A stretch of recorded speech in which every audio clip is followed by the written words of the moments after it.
Because that's a lot, it is a lot. There's days where I get really emotional too because I'm thinking about Bethany and I'm thinking about Elisa and I'm thinking about, like the cases that I'm currently working on that are active.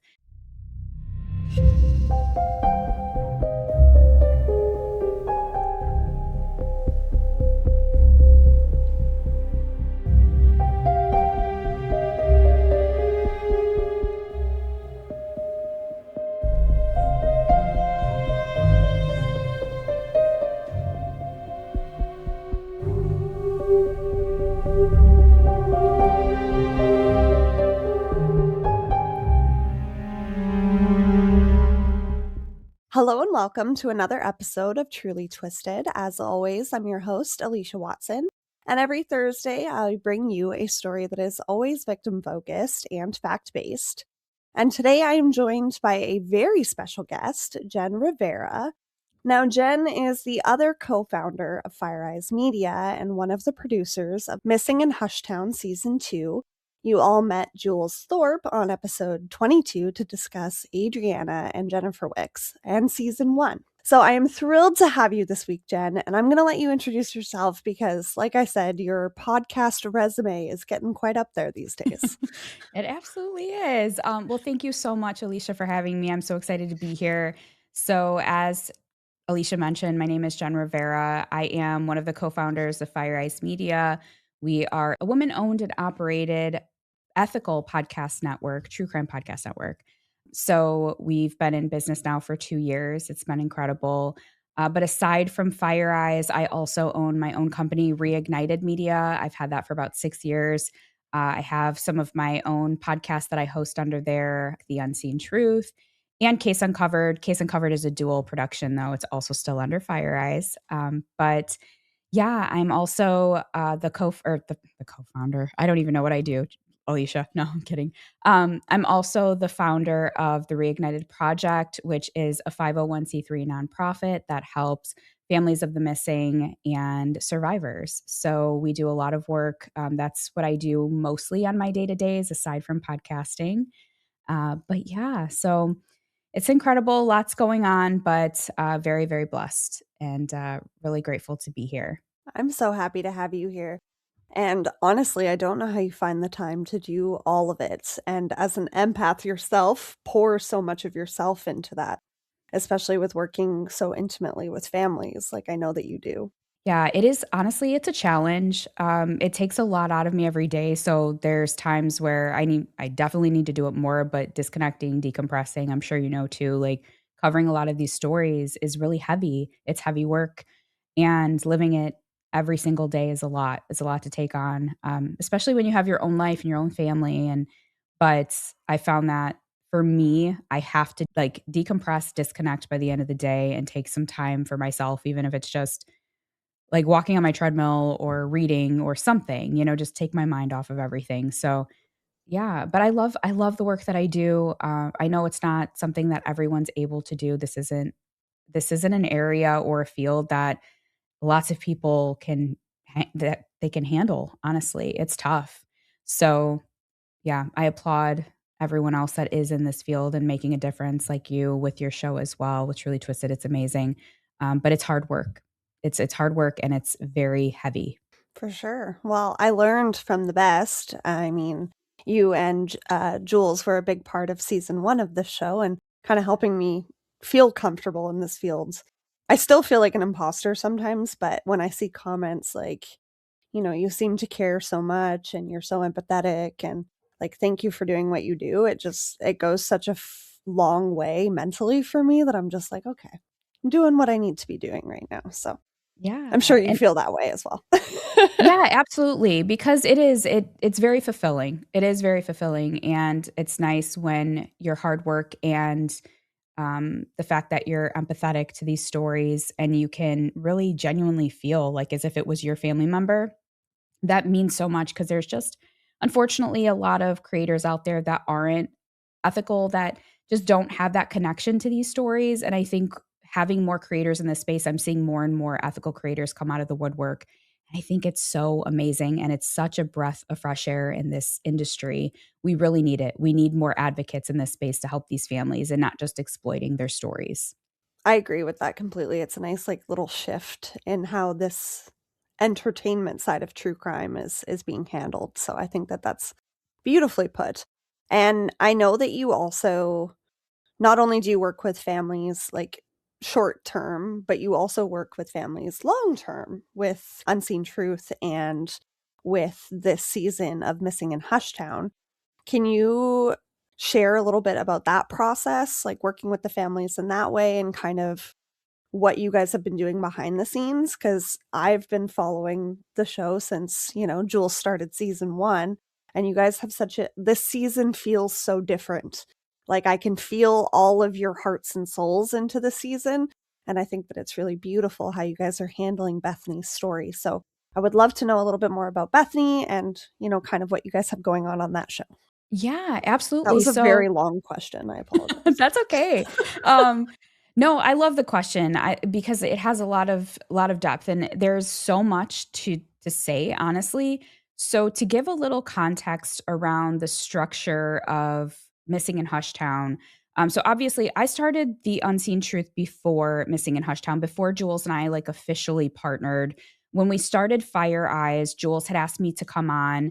I did help with some of the editing and the final production for season 1, and then for season 2, Jules wanted to bring Hushtown under Fire Eyes, which we started doing, bringing our personal projects under Femme since we were already partnered together and we wanted it to be the best it could possibly be. So we wanted to put our heads together, work together because we knew we could do amazing things as a team.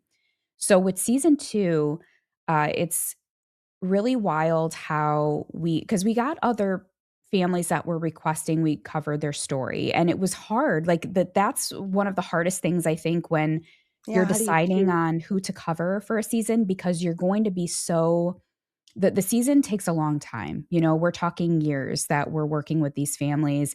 We're going through the investigation, walking step by step. With Hushtown specifically, I mean, Jules is really the boots on the ground. So and she's the host of Hushtown, obviously. And it came from her like creativity as far as the structure of the show, what she wanted. So that's really her amazing, mind that kind of came into that. And then she asked me to come in as a producer as well and to really help her make it even better for season 2.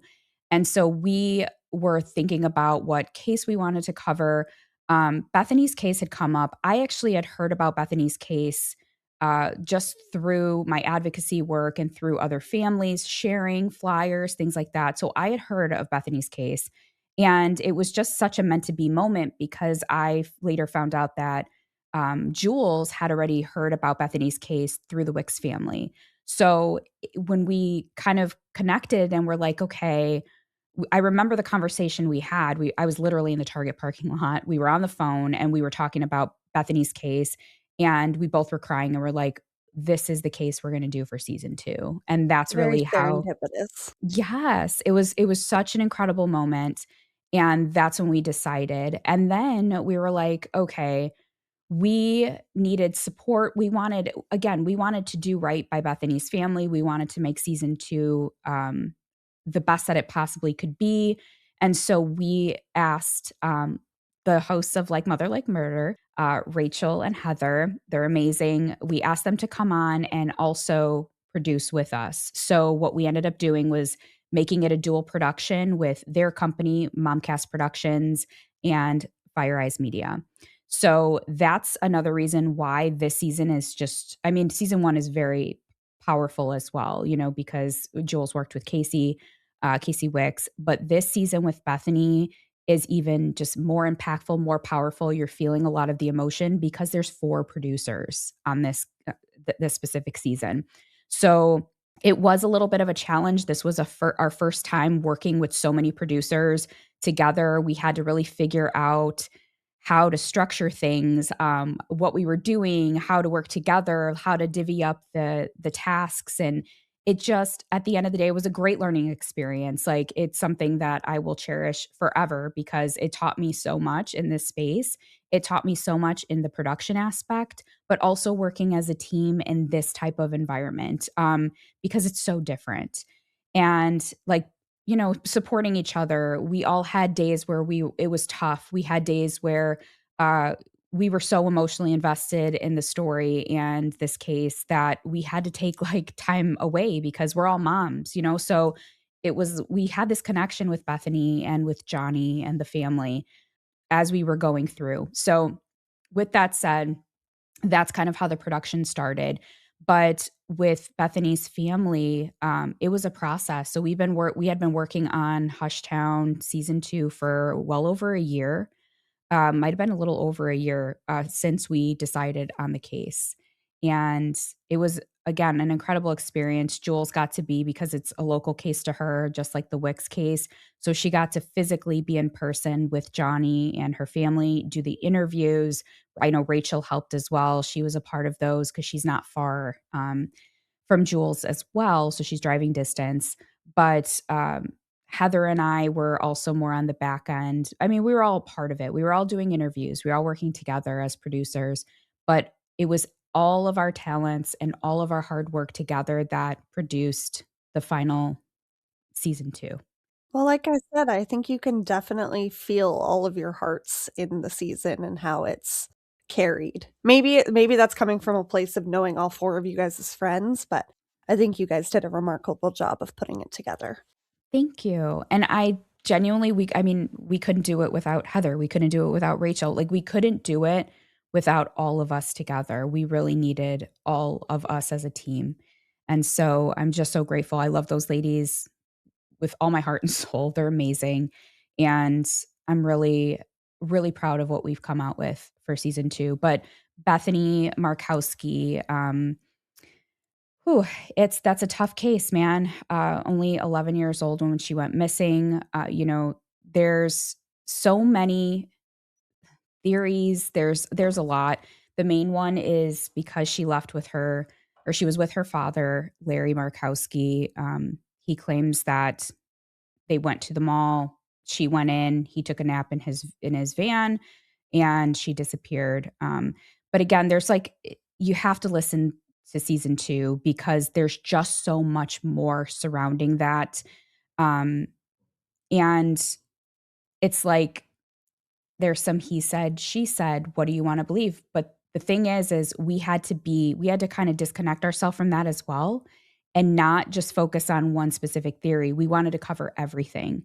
So we could say we could show everybody the full picture and get everybody's perspectives, the families, everybody that was involved, including Larry, in his side, including his wife Valerie's side. Like, we didn't cut anyone out. And we gave everyone a fair opportunity to tell their story. So I think that's another thing that makes it so impactful and powerful is that everyone got a chance to tell their story. As much as they wanted to be involved, we didn't pressure them, but we gave them the opportunity to do so. But it's so sad because Bethany clearly is still missing. There, I know that we're all hoping and praying that she is found. There have been some searches that were conducted. We can't go just side note, we can't go too deep into some of the info. That's why I'm being a little vague. Just kind of this where they're at with the case. For sure. But um but yeah, so other than that though, it's still an active open investigation and we're really really hoping and praying that soon that we find Bethany and find out what happened to her, so that Johnny can have some type of closure, and know where her baby girl is. And it's just so sad. It's gosh, it makes me emotional because I just think about my kids, or my No. daughter. Um, Unsolved cases, disappearances, there's no off switch, there's no, like, right. time in between for those people, like, how do you lose a piece of yourself, your baby, and ever be able to move forward with that? So, I know the interviews that, listening to you guys talk to her and stuff, like, I found myself in tears, and I'm not even a mom, like, I can't even imagine what she is living day to day, and no charges have ever been pressed in this case. There's no arrests made. There's nothing like that. No, And unfortunately. we do know that, what Larry said had happened, where Bethany allegedly went into the mall and never came out. But what was the biggest piece that was so interesting to me is I know even in 2001, it's early days of surveillance, but there was no footage of her entering the mall. No. So, like, was she ever even there to begin with? I know that you can only share so much, but like, obviously, I want my listeners to go and listen to the full show. But like, at a Yeah. snapshot, what are you Yes. guys kind of all thinking at this point? I think well, I can only speak for myself, Mhm. obviously. I Yes. think we're all pretty much on the same page, but for me personally, obviously, I question, you know, what Larry's claims are because there's really nothing to back those up. That's the problem. When we're looking at these cases too, we have to look at it from a perspective as what do we know as facts and what don't we know? And so, in order to be able to eliminate someone as a suspect, we need to know okay, it is absolutely 100% confirmed that what he's saying is true. Like they did find footage of Bethany on surveillance, or someone actually saw Bethany in the mall, something like that. And unfortunately, we don't have that. So, again, I can't say, we'll say allegedly, it's been, said that Larry may have done something to Bethany. I think anyone can kind of come to their own conclusion and perspective just based on the facts of the case, but it's very questionable. I mean, anything is possible. Yes. Could she have been abducted? Yes, it's very possible that what he's saying is true, but there just is no evidence to support that. So it's really hard for me personally to rule him out as a person of interest. Because of that. So when I'm looking at the case, that's what I'm looking at. And then you're looking at like the dynamics, what was happening at the time, what was the family dynamic like at that time? How was Bethany reacting? What were other witness reports saying? What was she saying to them? And when you look at the whole story, like it's a sad story. It's kind of messy, like if we're being honest, just in terms of dynamic and what was going on.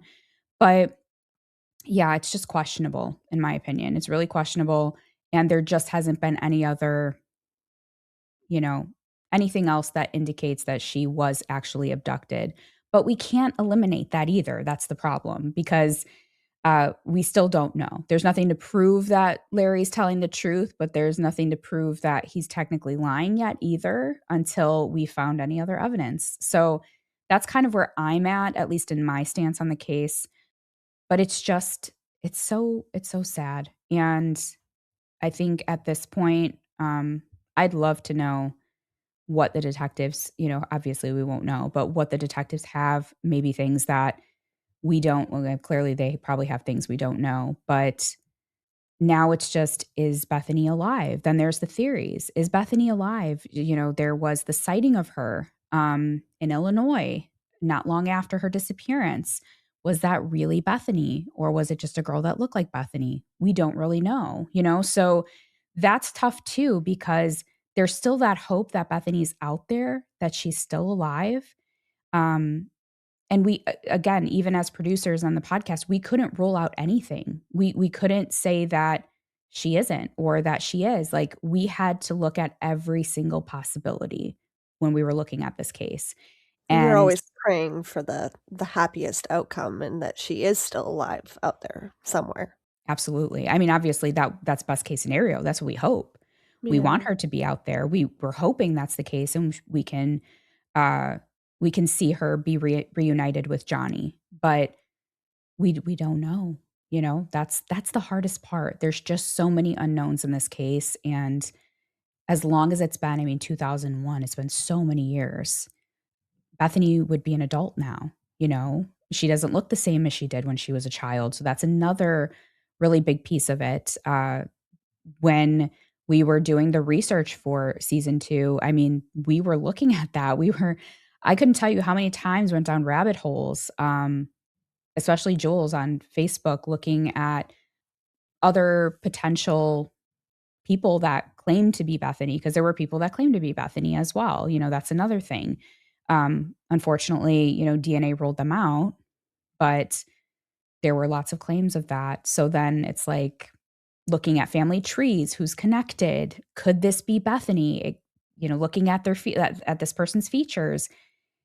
The amount of times we went down rabbit holes is crazy over the past year.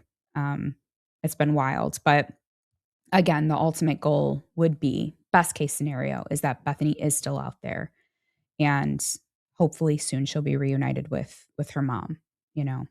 Absolutely. It's hard. There's so many layers, and I just admire you guys for digging through every layer so carefully, and handling the case the way that you did. So I Thank commend you.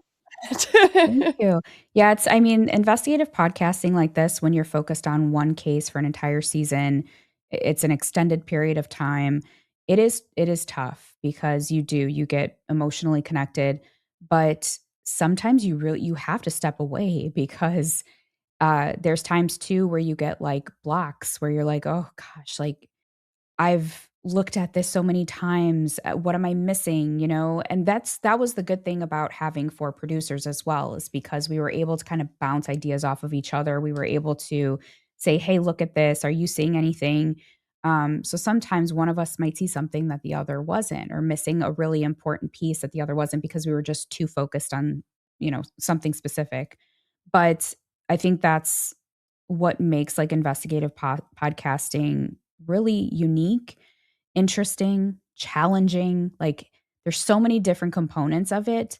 But yeah, Bethany's case is definitely one that I will always remember. All the cases that I cover, because they're again working with families long term, it's very different than just covering them for one episode.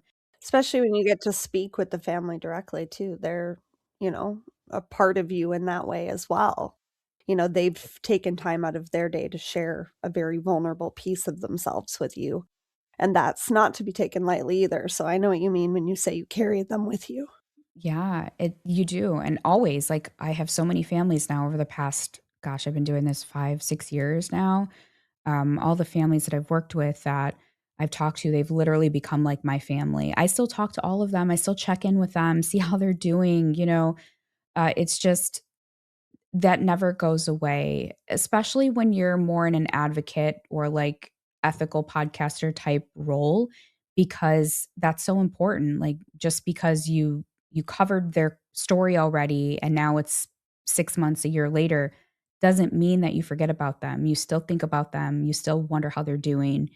But yeah, as far as like the whole process too, it's very different, and uh, it takes a lot of you, and they take a bit of you with them, and vice versa. So it's a very special experience, but definitely challenging. But I'm just so blessed that I was able to work with such amazing women on this season.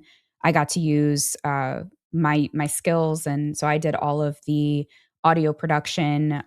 I did all the final production aspect of it. So Jules wrote the script. Heather did the editing of the script.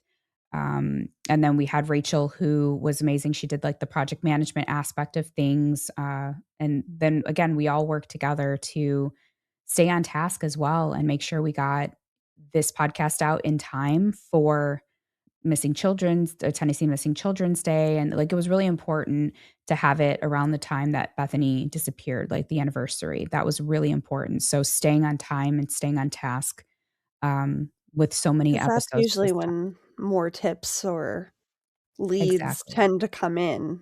And it's so hard too, like you said, when so many years have passed.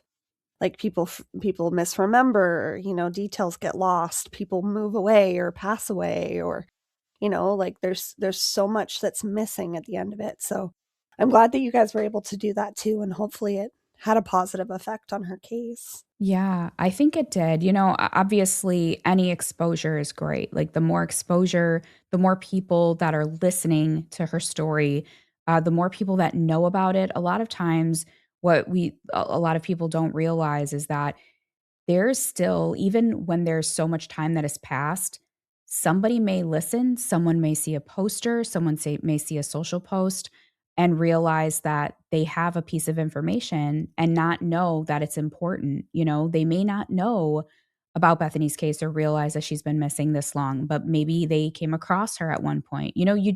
you never know. That's why awareness and spreading these stories through podcasting is so important. And we've seen it before, like with even with other cases, tips coming in and additional information being shared because of that.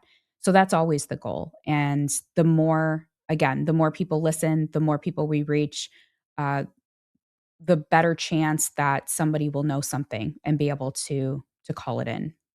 No piece of information is too small. So, Right, exactly. do you want to share a little bit more about your other shows as well? Because I know you're working on a new season of Unseen Truth right now. Is that right? Yes.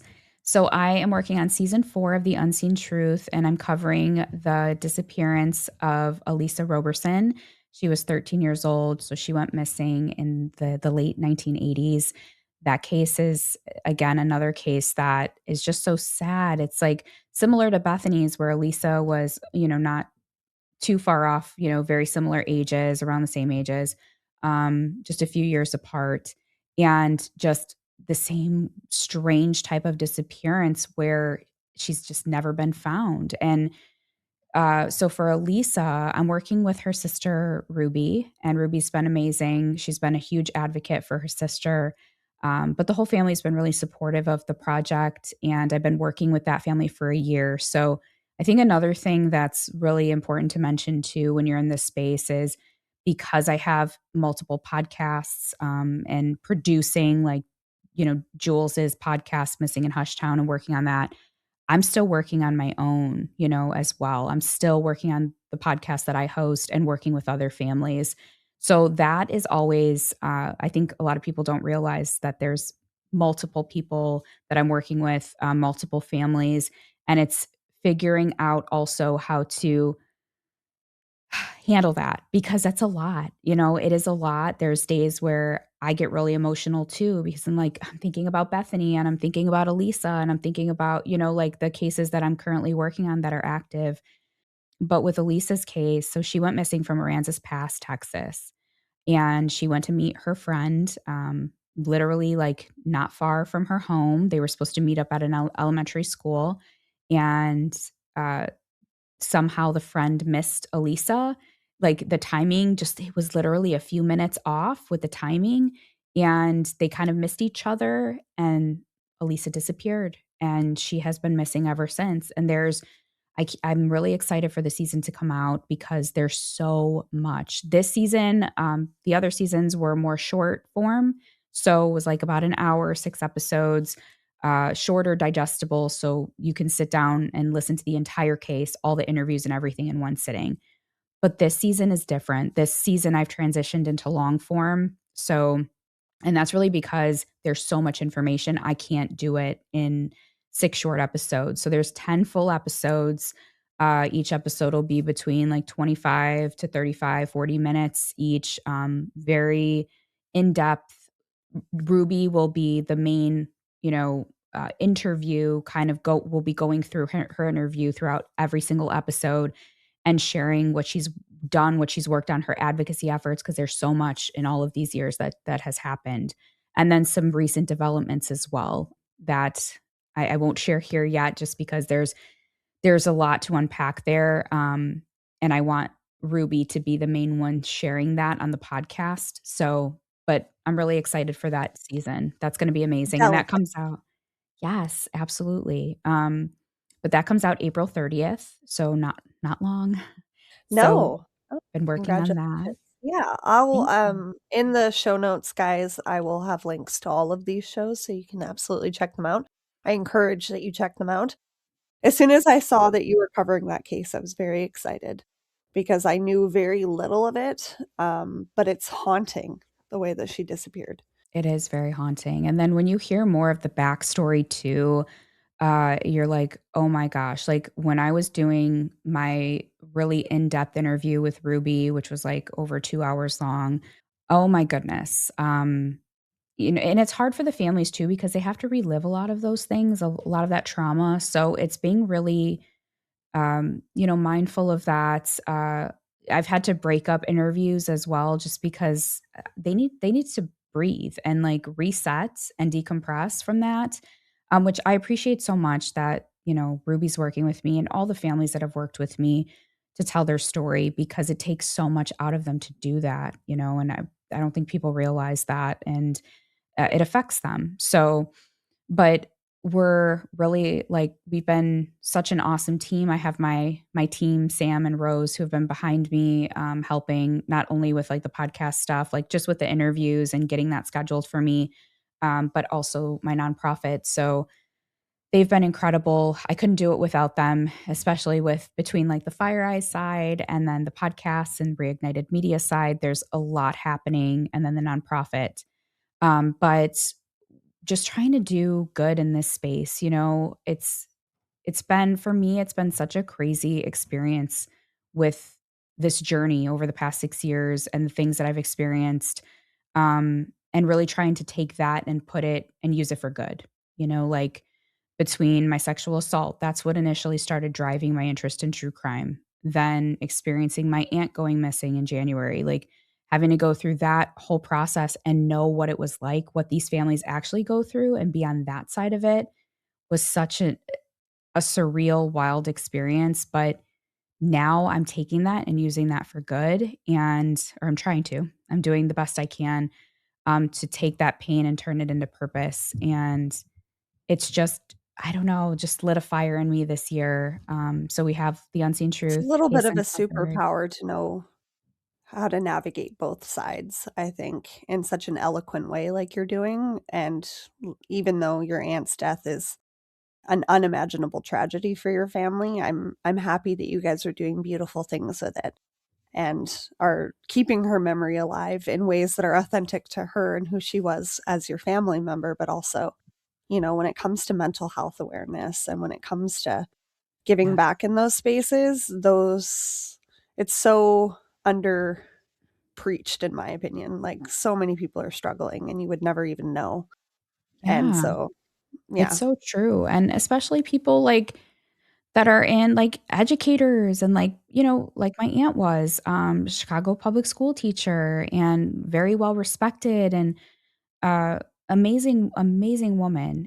You just don't know what people are going through. So it's so important to be nice, be kind, because you just don't know. You don't know what people are going through behind the scenes. But Hey, it's Robin Williams quote lives rent free in my head always. You yes, always be kind, it you never know does. what's going on in somebody's brain, It's you know? true. I mean, look at Robin Williams though. Like it's really sad, because you just don't know, and most of the time people are just putting on their mask, for their friends and their family to be strong, and they're silently suffering. And we sometimes we don't realize, even if they verbalize like I'm struggling, or you may not, if they've never really said that they've been struggling, or you're not seeing any type of pattern necessarily, you may not take it as seriously as you should, and that's the problem. But you can't blame yourself either when you're not seeing those signs. It's such a tough situation. Um, but it's important to spread awareness about mental health. I'm such a huge advocate about it, even with my own journey with mental health as well. And friends of mine too that have gone through it. I know how difficult it can be, but yeah, I mean, that's really the goal, is just trying to make a difference in this space. It's not about the clicks and the likes and the money that we don't really make. It's about, like in this space we just don't. Especially as an advocate, it's not what that's about. It's about being there for the families. It's about advocating and making a difference. And honestly, for me, like even for my kids, I left the corporate world. I had a very cushy salary. It was I could have easily stayed in that space. And I chose not to because I didn't feel fulfilled in my job. I wanted to make a difference in the world and make my mark in some way and give back. And I tell my kids the same thing. I'm really trying to show my children, because I have 4, that it's so good to give back. It's good to do good in the world. And a lot of times it's always better to do good than to worry about, you know, how much you're going to make or how many clicks you're going to get or how many likes you're going to get on social media. That's not important. Like, what are you doing to make a difference in the world? So that's what's important. But That and you only get one life. Live authentically to who you are, so and I exactly. think And you are making a lot of difference in the space, And Thank you. the more people that I meet like you, I mean, look at our little army of podcast queens that I we've know. got. Like, it's just it's nice to see people connect and do good. Yeah. Well, it's amazing too to see how many other women in this space, like our podcast queens. Like-minded. Yeah, so like-minded and are so passionate about these stories and these families and advocating. It's so cool to see, and it's only grown over the years, like, it just continues to grow with more and more amazing women, so, so incredibly blessed to know all of you in that chat and what you're doing and following along and how you're making your mark in the world. It's just incredible, and, yeah, it's exciting. It's I feel exciting. the same about you, my girl. You're doing a lot of good.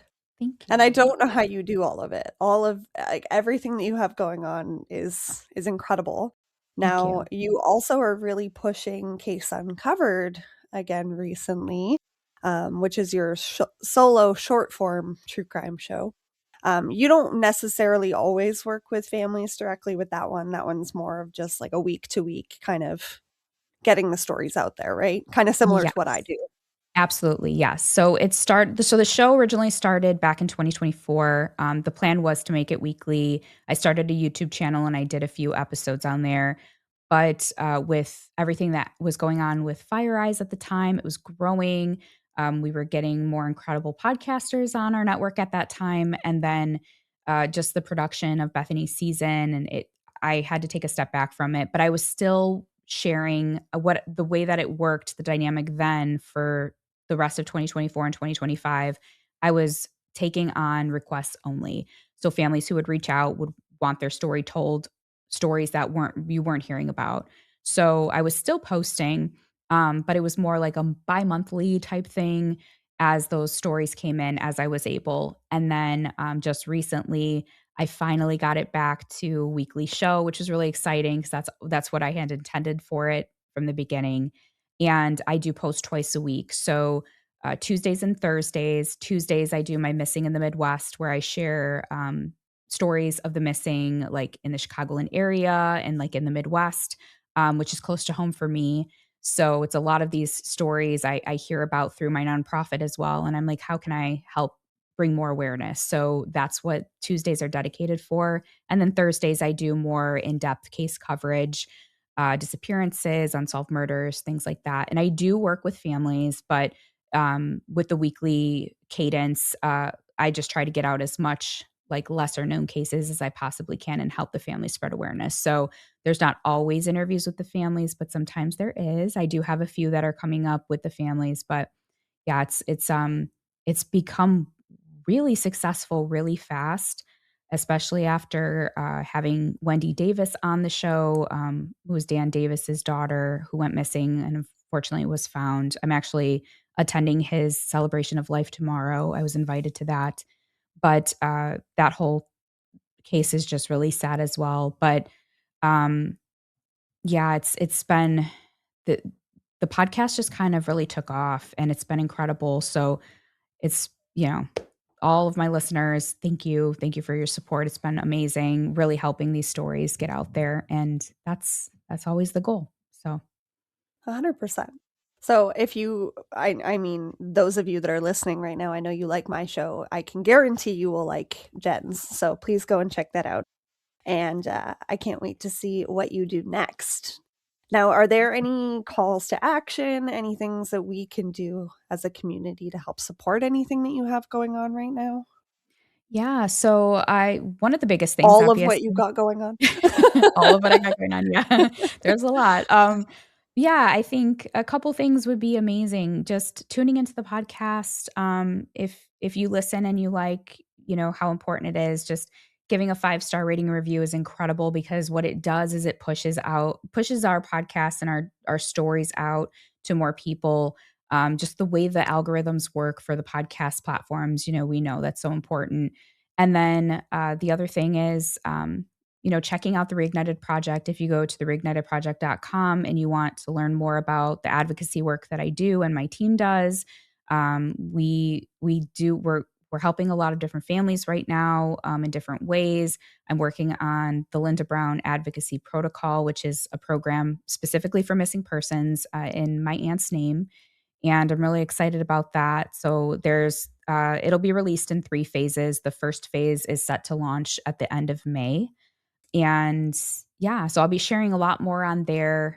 We do have a newsletter you can sign up for on the site if you're interested. And yeah, that's what we're doing now. And just continuing our work, trying to get as much support as we can. Just sharing about what we do, the Reignited Project and the podcasts, I think is the biggest way to support right now. Be so appreciated. Well, I'm happy to do my small part by having you on, and thank you again for coming to speak with me about, you know, these cases and all of the projects that you have going on. And I know that you've had a really tough blow personally in your life, and I admire your strength so much. Like, it doesn't even look like you missed a beat from the outside looking in. So you're doing Thank you. amazing, my girl. I appreciate you so much, and I appreciate that. I can be a mess sometimes, so it's the bangs, they just make me look really put together. I'm kidding. Um, The bangs keep everything together. the bangs keep everything together. But yeah, I really appreciate it. Thank you so much for having me on, Alicia. I've missed you so much. It's so I've nice to be missed able you. to spend time and chat. Thank you for having Long me overdue. on. Yes, long overdue, and thank you to your listeners for, welcoming me and listening to today's episode. It's been amazing, and, I just really appreciate the support, and I'd love to have you on Case Uncovered as well, so, yeah, Yes, we will have to find a case that keeps us up at night that really needs some good attention and discussion. absolutely. For sure. I would be honored. But again, thank you for this time. I know you have so much on your plate right now, and so many families that need you. So keep Yes. doing what you're doing. I will support in any way that I can. And like Jen said, sharing, giving 5 stars, making a comment, all of that stuff goes a really long way in terms of other people finding the shows like this. So thank you again. I will share all of your links below. And is there any lasting thing that you want to share before we log off for the day here? Yeah, again, just thank you. Thank Where you to people can find everyone. you? Yeah. Well, just wanna say thank you to everyone for their support, and then you can find me on social at Jen Rivera Investigates. I'm on Instagram, Facebook, and TikTok, also on YouTube as well. I do still have my episodes that post the audio versions, but I do occasionally do some videos, so make sure to subscribe. I sometimes throw some freebies out there, but yeah, that's the best way to reach me. You can also go to my website too, jenriverainvestigates.com, and you can learn about everything that I do. There's links to all the shows, all of my work, the nonprofit. So there's everything that you'd want to learn about me. If you're interested, you can get it from my website. And her website is beautiful. I'm just saying that. And Thank so your YouTube channel is very well done as well. Well, I will see you guys next week for another episode. And in the meantime, remember, you are wanted, you are loved, and you deserve to be here. And I will see you next week.